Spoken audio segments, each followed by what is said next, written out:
Selamat pagi, salam sejahtera untuk kita semua.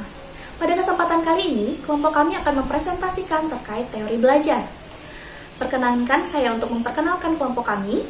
Yang pertama, selaku pemateri, Anggi Mei Haan Firdaus. Yang kedua, selaku moderator dan pemateri, saya sendiri, Kinanti Ida Parmeswari. Yang ketiga, selaku pemateri, Luh Ayu Sudarmini. Dan yang keempat, selaku pemateri, Indah Nur Fitriana. Adapun pokok pembahasan yang akan kami bahas pada kesempatan kali ini, yang pertama, pengertian dari masing-masing teori belajar.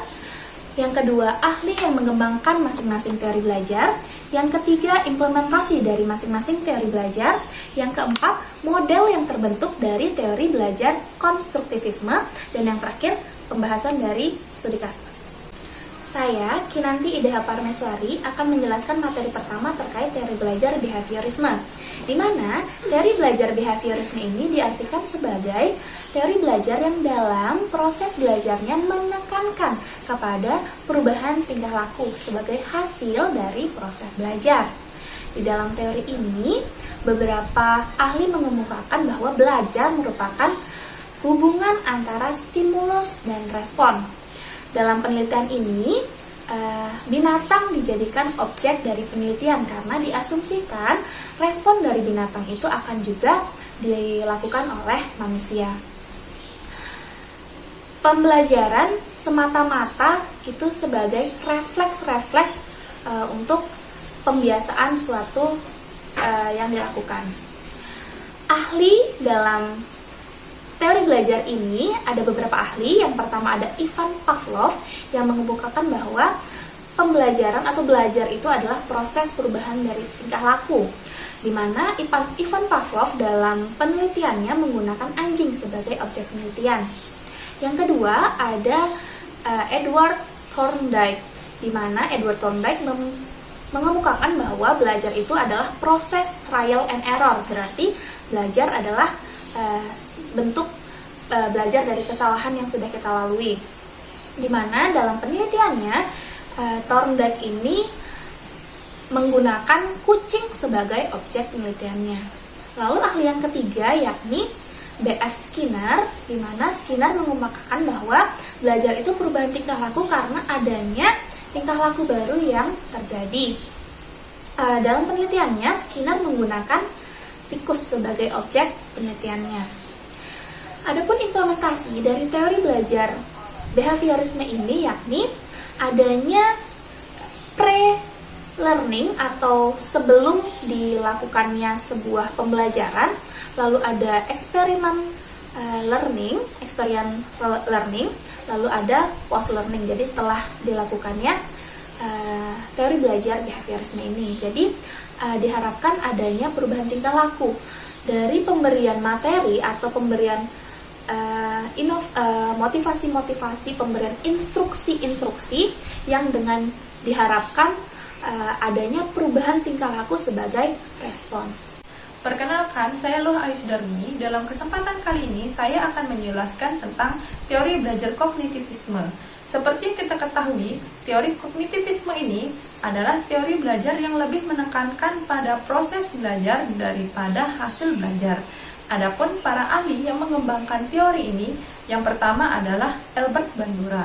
Beliau menjelaskan bahwa teori belajar kognitivisme ini dilakukan melalui pengamatan atau observasi secara langsung, yang disebut dengan belajar observasional. Yang kedua, menurut Jean Piaget, beliau membagi tahapan kegiatan ini menjadi 4 tahapan. Yang pertama adalah tahap sensorik motor, di mana terjadi pada usia 0-2 tahun, yaitu seorang anak baru mulai bisa belajar untuk melihat, mendengar, meraba, ataupun menggapai. Yang kedua adalah tahap praoperasional. Pada tahapan ini terjadi pada usia 2-7 tahun, di mana seorang anak belum mampu berpikir secara konkret. Yang ketiga yaitu adalah tahap operasional konkret, di mana terjadi pada usia 7-11 tahun. Pada tahapan ini, seorang anak baru bisa belajar untuk berpikir secara konkret. Yang keempat yaitu tahap operasional formal, terjadi pada usia 11 tahun ke atas. Nah, pada tahapan ini, anak sudah mulai bisa belajar untuk berpikir secara abstrak. Adapun cara pengimplementasian teori belajar kognitif ini ke dalam pembelajaran, yaitu seorang guru bisa meminta siswa untuk merefleksikan pengalamannya sendiri melalui jurnal harian, seperti misalkan seorang guru meminta siswa untuk menulis pembelajaran apa yang sudah mereka dapatkan selama belajar di dalam kelas pada hari itu. Perkenalkan, nama saya Anggi Meihaan Firdaus. Di sini saya akan membahas tentang teori belajar konstruktivisme. Teori belajar konstruktivisme adalah teori belajar yang mengedepankan kegiatan mencipta serta membangun dari suatu yang telah dipelajari. Jadi, pada teori ini, siswa dituntut belajar secara aktif, inovatif, dan mempunyai cara berpikir yang mandiri dalam mengatasi permasalahan yang diberikan oleh guru. Dalam teori ini ada dua tokoh terkenal yang mengemukakan pendapatnya, yaitu Jean Piaget dan Vygotsky. Di mana teori yang dikembangkan oleh Piaget biasanya dikenal dengan teori konstruktivisme kognitif. Maksudnya adalah ilmu pengetahuan dibangun dalam pikiran seorang anak yang mempertahankan dan mengubah konsep awal yang sebelumnya sudah ada sesuai struktur kognitif yang dimilikinya. Yang kedua, teori yang dikemukakan oleh Vygotsky yang biasa dikenal dengan teori konstruktivisme sosial. Vygotsky menjelaskan perkembangan pembelajaran anak dipengaruhi oleh lingkungan sosial berhubungan dengan budaya.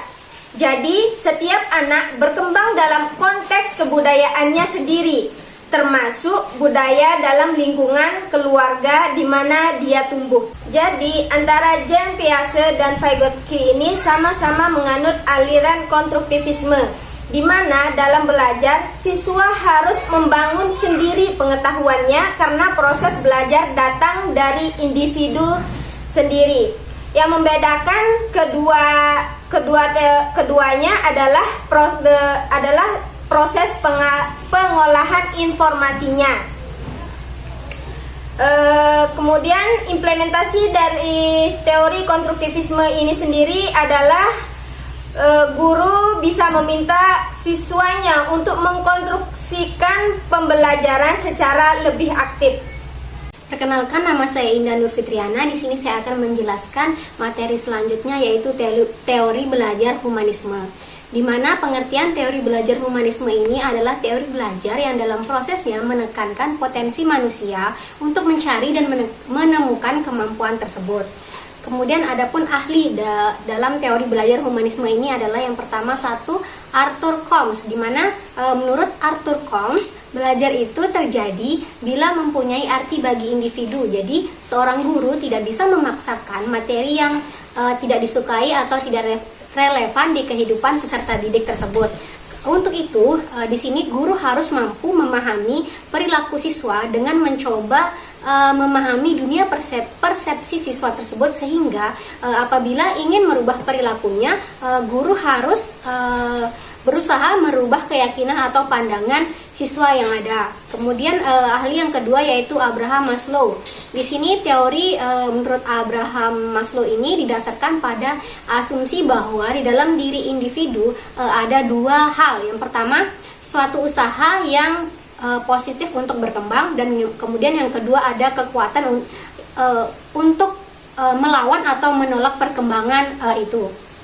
Kemudian Maslow juga mengemukakan di sini bahwa individu berperilaku dalam upaya untuk memenuhi kebutuhan yang bersifat hierarki. Nah, hierarki di sini yaitu artinya kebutuhan manusia itu menurut Maslow ini mempunyai implikasi yang penting yang harus diperhatikan oleh guru pada waktu ia mengajar. Nah, di sini ia mengatakan bahwa perhatian dan motivasi belajar ini mungkin akan berkembang apabila kebutuhan dasar siswa ini sudah terpenuhi. Selanjutnya yaitu implementasi teori belajar humanisme ini.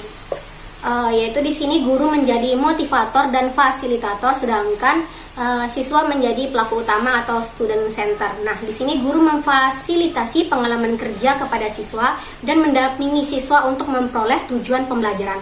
Sedangkan siswa di sini berperan sebagai pelaku utama yang memaknai proses pengalaman belajarnya sendiri. Karena pada teori pembelajaran konstruktivisme ini siswa dituntut untuk belajar secara aktif, maka model pembelajaran yang terbentuk berdasarkan prinsip konstruktivisme yang bisa diterapkan adalah model pembelajaran kooperatif. Di mana pengertian dari model pembelajaran kooperatif itu sendiri adalah mengerjakan sesuatu secara bersama-sama dengan saling membantu satu sama lain sebagai satu kelompok atau tim.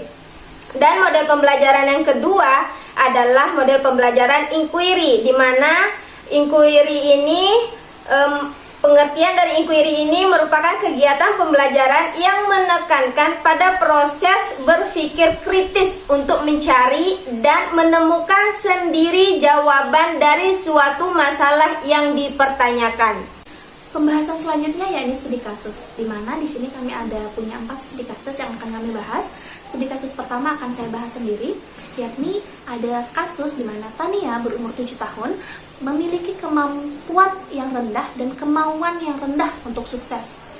Saya sarankan sebagai seorang pendidik atau sebagai guru, hendaknya kita memberikan motivasi-motivasi positif, kita tumbuhkan rasa percaya diri anak bahwasannya mereka masih usia yang cukup tinggi, usia yang cukup rendah untuk cepat menyerah, menyerah akan sesuatu hal. Jadi kita tumbuhkan rasa percaya diri anak itu. Studi kasus yang kedua yaitu Samuel 10 tahun yang bekerja keras untuk menjaga harga dirinya pada tingkat tinggi, tetapi memiliki rasa takut akan gagal yang kuat.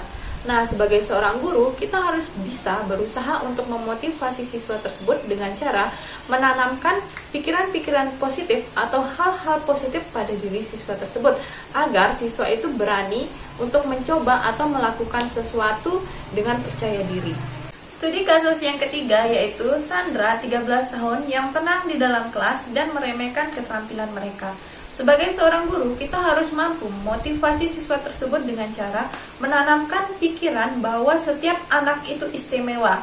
Artinya, jika siswa sudah memiliki pemikiran tersebut, dia tidak akan menganggap teman sebangkunya atau teman yang ada di dalam kelasnya itu memiliki kemampuan yang lebih rendah atau lebih tinggi dari mereka. Studi kasus keempat yaitu ada Robert, 16 tahun, yang menunjukkan sedikit minat di sekolah dan saat ini tinggal bersama dengan bibinya, dan kita sudah tidak bisa menghubungi orang tuanya. Nah, di sini sebagai seorang guru kita bisa memberikan motivasi berupa bahwa guru di sekolah itu merupakan orang tua kedua bagi peserta didik, sehingga nanti Robert bisa lebih dekat dengan gurunya dan bisa memotivasi hal tersebut agar Robert menunjukkan sedikit minatnya di sekolah. Sekian pemaparan materi terkait teori belajar dari kelompok kami. Kami mohon maaf apabila ada kurangnya bahan referensi kami atau terkait materi kami ketika pemateri kami menyampaikan. Sekian dan terima kasih.